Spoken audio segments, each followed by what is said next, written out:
महीने पीएफ का पैसा कटता है? अगर हाँ, तो आज की ये खबर आपके लिए किसी जैकपॉट से कम नहीं है। जी हाँ, क्योंकि जब हमें अचानक पैसों की जरूरत पड़ती है तो अपना ही कटा हुआ पीएफ का पैसा निकालना किसी जंग लड़ने जैसा लगता है, लेकिन अब ऐसा नहीं होगा। केंद्र सरकार ने नई ईपीएफ स्कीम को आधिकारिक तौर पर नोटिफाई कर दिया है और इसके नियम इतने आसान कर दिए हैं कि अब आप जरूरत पड़ने पर अपने ही फंड से एक बहुत बड़ी रकम आसानी से निकाल सकते हैं। सीधे शब्दों में कहूँ तो अगर आपके पीएफ खाते में 10 लाख रुपए जमा है तो आप 7,50,000 रुपए तक तुरंत निकाल सकते हैं। आज के इस वीडियो में मैं आपको बताऊंगी कि ये नया नियम क्या है, किन शर्तों पर आप ये पैसा निकाल सकते हैं और इसे निकालने का पूरा ऑनलाइन प्रोसेस क्या है। नमस्कार, मेरा नाम है अनुषी गुप्ता और आप देख रहे हैं एनडीटीवी इंडिया।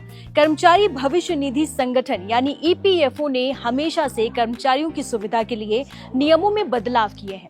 अब सरकार ने जो नया नोटिफिकेशन जारी किया है उसके तहत पीएफ खाता धारक इमरजेंसी के समय अपने पीएफ अकाउंट में जमा कुल बैलेंस का 75% हिस्सा एडवांस के तौर पर निकाल सकते हैं। चलिए इसे एक आसान कैलकुलेशन से समझते हैं।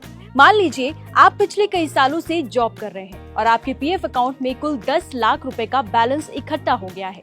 अब अचानक आपको पैसों की सख्त जरूरत पड़ जाती है तो इस नए नियम के तहत आप उस 10 लाख का 75% यानी सीधे 7.5 लाख रुपए निकाल सकते हैं। और सबसे अच्छी बात यह है कि ये नॉन रिफंडेबल एडवांस होता है, मतलब आपको ये पैसा ईपीएफओ को वापस नहीं लौटाना होगा।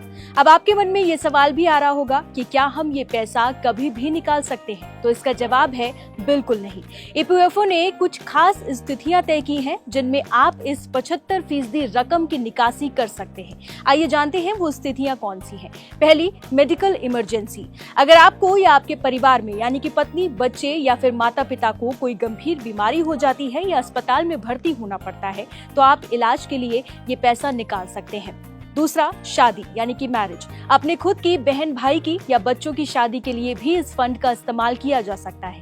तीसरा, हायर एजुकेशन। अगर आपको अपने बच्चों की उच्च शिक्षा के लिए मोटी रकम चाहिए तो आप ये एडवांस निकाल सकते हैं। चौथा, घर खरीदना या फिर बनवाना। अपना सपनों का घर खरीदने या फिर प्लॉट लेने के लिए भी आप ये रकम निकाल सकते हैं। अनएम्प्लॉयमेंट, और सबसे बड़ा फायदा, अगर किसी वजह से आपकी नौकरी चली जाती है और आप 1 महीने से ज्यादा समय से बेरोजगार हैं, तो भी आप अपना 75% पैसा निकाल कर अपना खर्च चला सकते हैं। अब बात करते हैं सबसे जरूरी पॉइंट की, आखिर ये पैसा निकाला कैसे जाए। इसके लिए आपको किसी पीएफ ऑफिस के धक्के खाने की बिल्कुल जरूरत नहीं है। सब कुछ आपके मोबाइल से हो जाएगा। सबसे पहले आपको ईपीएफओ के यूएएन मेंबर पोर्टल यानी कि ई सेवा पर जाना है या फिर आप उमंग ऐप का भी इस्तेमाल कर सकते हैं। वहां अपना यूएएन नंबर और पासवर्ड डालकर लॉगिन करें, फिर ऑनलाइन सर्विसेज के टैब में जाएं और क्लेम फॉर्म 31 को सिलेक्ट करें। अपनी बैंक अकाउंट डिटेल्स वेरीफाई करें। इसके बाद आपको पर्पस ऑफ एडवांस यानी कि पैसा निकालने का कारण चुनना होगा। आखिर में अपनी जरूरत की रकम भरें और आधार से लिंक मोबाइल नंबर पर आए ओटीपी को डालकर सबमिट कर दें। बस कुछ ही दिनों में पैसा सीधे आपके उसी बैंक अकाउंट में आ जाएगा। भले ही सरकार ने पैसा निकालना आसान कर दिया है, लेकिन याद रखिए पीएफ आपका रिटायरमेंट फंड है। इस पर आपको 8.25% का शानदार ब्याज मिलता है जो कंपाउंडिंग के जरिए बहुत तेजी से बढ़ता है। इसलिए जब तक कोई बहुत बड़ी मजबूरी या फिर इमरजेंसी ना हो तब तक अपना पीएफ का पैसा ना निकालें। अब आपके मन में एक और सवाल होगा कि जो बाकी 25% पैसा आपके पीएफ अकाउंट में बचा है तो उसका सरकार क्या करेगी। आपको बता दें कि ईपीएफ खाते से 75% एडवांस निकालने के बाद बचा हुआ 25% पैसा पूरी तरह आपका ही रहता है और आपके पीएफ अकाउंट में सुरक्षित रहता है, जिसे सरकार जब्त नहीं करती। इस बची हुई रकम पर सरकार आपको लगातार शानदार ब्याज देती रहती है, जिससे कंपाउंडिंग के जरिए आपका रिटायरमेंट फंड धीरे धीरे बढ़ता रहता है।